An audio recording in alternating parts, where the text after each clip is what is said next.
The spring semester has come to an end. Stay tuned as we reminisce on the events of this year, get you ready for final exams, and congratulate the class of 2016. Also, we have some very special guests in the studio who are looking forward to making an impact on our university in the 2016-2017 school year. So don't move. This is Aggie News and Views.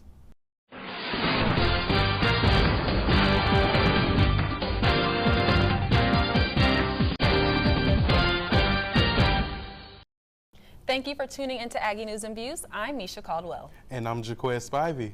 Around this time of year, A&T's election season quickly comes to a close and royalty is announced. Of the positions at stake, 2 students have the university's name on their back.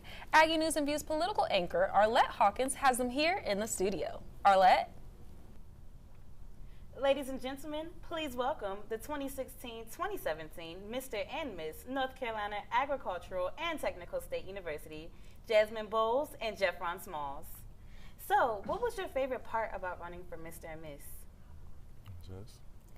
So my favorite part about running for Miss North Carolina A&T was the interaction I got with the students. Being able to talk to them and be personable with them, whether that was during dorm storming or during any of my events that I had, just really being able to be me and showcase to them, you know, I'm Jasmine and I'm a student just like you all. So that networking really was, you know, something that I took away from the campaign. Yeah, my favorite part of the campaign, throughout the whole campaign, was actually like finding myself and like actually being able to connect with students. And you know, dorm storming, the events that was held out throughout the campaign, and even reaching out to alumni, you know, like getting their support, you know, that meant a lot to me. And you know, just realizing, you know, pushing forward and realizing that it was bigger than me. Awesome. So what set you apart from your opponents? Okay. You want to go first? Yeah, I can go first. I would say one thing that set me apart from my opponent is, I mean, different stories. You know, it was a solid competition, race and everything, and you know, friendly competition at that. So you know, he had a different story, I had a different story. So I kind of like used my background to connect with different students. You know, being able to be relatable to the rest of the class and the student body. So something that set me apart from the other candidates that I ran against, for one, I think that we all ran a fantastic race, even the misters as well. So I commend everybody for doing that, because it takes a lot of courage to do this, to be vulnerable, like Jeffron said, and get up here, you know, and really put your story out here on the line. So, but what really set me apart from others was, I would say, is my personality. I think I was really able to connect with students on being able to be personable and relatable to them, as far as even just, you know, showcasing my personality, that I am fun, outgoing, but I also am a student at the end of the day, just like everyone else. So whether that's, you know, I got to do my schoolwork, as well as, you know, try to have events for the campaign, still being out in front of the CAV, things like that. So my personality really, you know, set me apart from others. Awesome. So what issues do you see here at A&T that you believe that you can change while you're in office? Okay, I'll start. Some of the issues that I see here on A&T campus is not the social life. You know, one of my biggest questions I would ask students is, you know, how do you guys feel about the social life here on campus?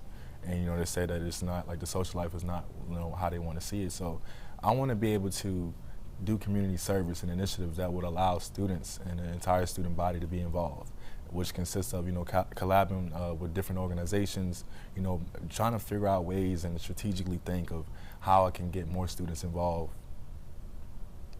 I would agree with Jeffron. I think I had an event actually that was called What is Your Solution?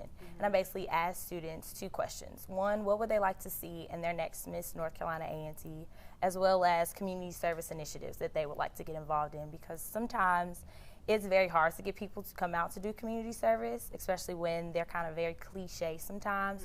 So trying to find an outlet that is going to be exciting, but also, you know, you're still doing that service to the community. So when I was asking different students what, you know, things that they would like to see, I noticed that they were saying there's a lack of communication sometimes, whether that's through, oh, I only saw it once on social media, or I don't have a social media, so I didn't see it at all. So even going out to the students saying, hey, this is the event that's kind of going on, instead of just relying on social media or just posting a flyer in just one area on campus. So really reaching out, being able to be that communication is something that I would like to do. Awesome. So everyone was outside of the student union when they were announcing the winners of the elections and the recount. So who was the first person outside of the A&T community that you told about your win? Well, I would say the first person was actually after the second election, correct? I spoke with Jasmine's mother, actually. And then she was like, you know, you need to talk to your mother. Because my mom was going on. She was like, oh, man, it's worse than the Donald Trump elections. And I was like, you know, Mom, like, everything happened for a reason. You know, I'm just glad to be elected and, you know, willing to do work. So, and throughout the recount situation, you know, everything happened for a reason. You know, I just, you know, learn how to stay sane and, you know, be positive. And so my mom was definitely the first person that I reached out to. I would say my mom. She was right there through everything. I would call her for any and everything that I needed. She actually came to campus and set up my table for me on the runoff day, and was doing cookies and was doing the bubble gum thing. It was really promoting, you know, for her child. And so I appreciated my mom. While I was in class, she was working my table, and some of my friends came by and had the T-shirts on, and she was really, you know, she did an excellent job. So she was the first person. She was actually there. My grandparents flew in from Indiana, and she was the first person who, she was crying. She jumped on me. So she was the first person who I was just like, you know, Mom, like, what is going on? So, yeah, my mom, too. That's really sweet. So how do you believe that your position as Mr. and Miss A&T represents your growth here as a student at A&T? I feel like it represents my growth because, like, I was just recently working on this essay, and one of the part of the essays I said, you know, when I set foot on A&T's campus my freshman year, you know, I never, like, especially as a first-generation college student, I never expected myself to be in the position I am today. And so it just, like, you know, show people that growth, and that's why I want to promote, like, you know, show students that anything is possible. You know, you can do whatever you put your mind to. So, and just making me to be able to socially connect with the students. You know, let them know that, you know, hey, I'm a student just like you. I don't want to be put on a higher pedestal. You know, I want you all to, you know, I am Jeffron Smalls before, like, Mr. A&T. So, definitely. Awesome. I agree with Jeffron. Definitely staying humble, number one. And for me, just continuing to keep my grades, my faith, and my family first. And throughout this entire journey, just from me being here, my freshman year, all the way into now, could I tell you that I was going to be the next Miss A&T? I couldn't tell you that freshman year. But going through what I've been through from freshman year to now as an engineering student, as a Black female in society, just all the things that I've been through have helped me get to this point. And so I can't be anything but grateful. Awesome. Well, that's all the time we have. We do thank you all for coming here. And I can't wait to see you all serve as our next Mr. and Miss. Thank Thank you. you. All right, well, there you have it, the 2016-2017 Mr. and Miss A&T. Back to you, Jaquez. On behalf of Aggie News and Views, we want to personally congratulate Jeffron and Jasmine, and we look forward to capturing all of your endeavors for the upcoming school year. Now, let's take it to Michaela Ratliff for our Aggie News and Views entertainment. Aggie Fest 2016 had an exciting lineup of events during the week of April, kicking off with Aggies and Poets and rounding it off with a block party at Aggie Stadium. Well, the fun didn't exactly trend the way it was supposed to, as an Aggie alert was released informing students of gunshots on campus the same night as the glow-in-the-dark Gym Jam. Following the incident, there was a fist fight on the corner of Bluford and Laurel Street near the ticket office. Many students say that the violent events taking place were at the hands of locals and not students.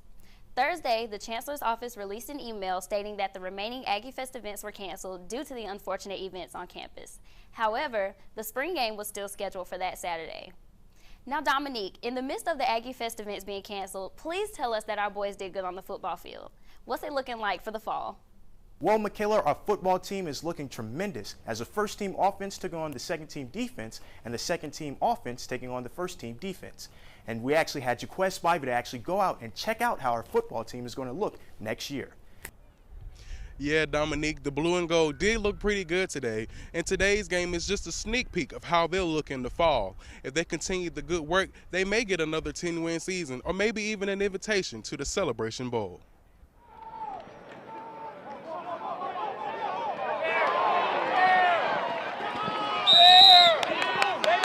5 months after winning their second straight MEAC title, the Celebration Bowl, and the school's third Black College Football National Championship, the Blue and Gold finished their spring football game with a 14-14 tie. The blue team featured the Aggies' first-team offense and second-team defense, while the Gold played with their first-team defense and second-team offense.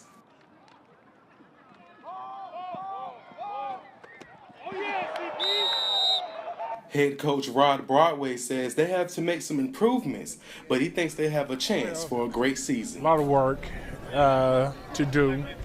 I think we have a chance, but we've got to make some tremendous improvements between now and the first game. And, you know, I think most football coaches agree what happens between now and the first day of practice is so critical to the type of football team that you have. So hopefully our guys will start working and do what they're supposed to do over the course of the summer. And when we get them, they're ready to go, and we can get a little bit better than we are right now.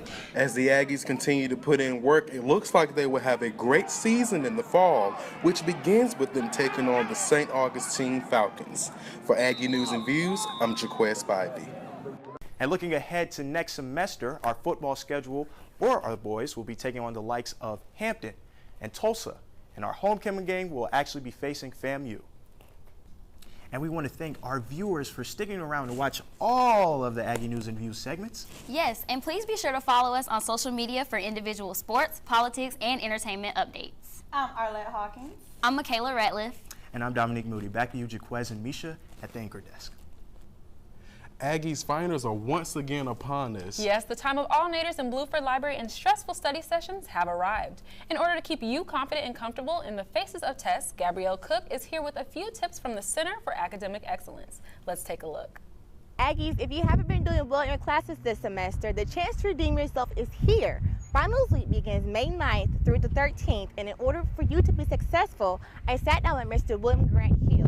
He will give you some study tips on how to conquer finals. Well, we have finals coming up, so hopefully students will use this time to prepare wisely. And I'm going to go down just a few tips on this form that I have here. Take the time to time manage, and that basically means is to organize. If you know, let's say for an example, you're not strong in calculus or you're not strong in chemistry, but you're strong in maybe English, then you may want to tackle the tough subjects first. So that way you can give that more time as opposed to trying to go ahead and knock out your English, and you have less time now for either calculus or maths. So that's one thing to consider. Set realistic study goals. So don't overwhelm yourself. I guess again, let's use the same subjects: calculus, English, and math. So if you're not good in the science subjects and the math subjects, don't try to study them both at the same time. Be realistic. One subject a day maybe, or take breaks. And now I'm getting into number 3. So definitely take breaks, especially if stuff can be a little overwhelming or challenging, because you don't want to burn out. You want to make sure whatever you're reviewing, whatever you're studying, you retain that information. And this also comes to going to a location, I would say, free of distraction. That may be the library. It may be your dorm, but I probably most of the time tell students that I'm working with to leave your dorm. Most of the time that's an area that you will have distractions, but you want to go somewhere where it's quiet and it's designed for students to study. I think we all know, don't bring food. Particularly when you're studying, you probably bring something to keep you hydrated, but not food. If you're like me, you probably will go to sleep when you start eating. So, probably the food can be when you actually take an extended break, but maybe a quick 15, 20-minute break, maybe a very small snack, but not a full course meal. Reward yourself. So after an exam or after you study, go, get on the computer, get on Facebook, go exercise, but relax. But get away from the material that you've studied, because that's a crucial part in to see if you retained anything. Because if you didn't retain anything, then there's an issue. But you do want to take a break, and you want to get away from it. You want to reward yourself. And then the last thing, and probably one of the most important things, is to ask for help. We have a number of sources here on campus. We have a tutorial lab in this building, the academic classroom building, in room 303. I know Martina has resources in their building dealing with the math department, but there are a number of services here that you can go to get help. So please ask for help. That's the worst thing that you can do, is not ask for help. Those are great tips that will definitely assist you in knocking the exams out the park. Well, we have reached the final A&V show of the school year. We have great students working with us to achieve this show, and we personally want to thank you all for your hard work and dedication. And to close out our show, we have an A&V recap featuring the hard work that goes into creating this segment. Signing off and tipping my hat to my fellow 2016 graduates, I'm Misha Caldwell. And I'm Jaquez Spivey. Farewell, class of 2016, and hello, summertime.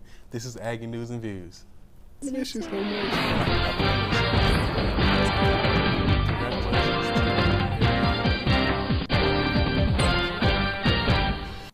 Okay, ladies, big smile. I'm just playing. Okay. All right.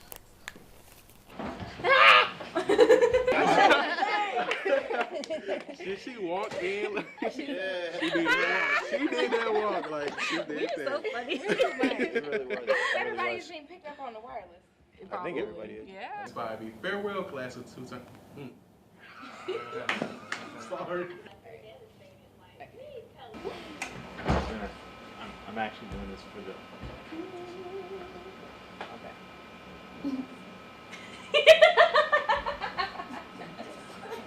Stick your tongue out. This is a this is fun. This is the last one. So, I can't. That was a joke. I can't do that. Oh dear. Oh dear. Okay, you want to play that song? Hey. Okay.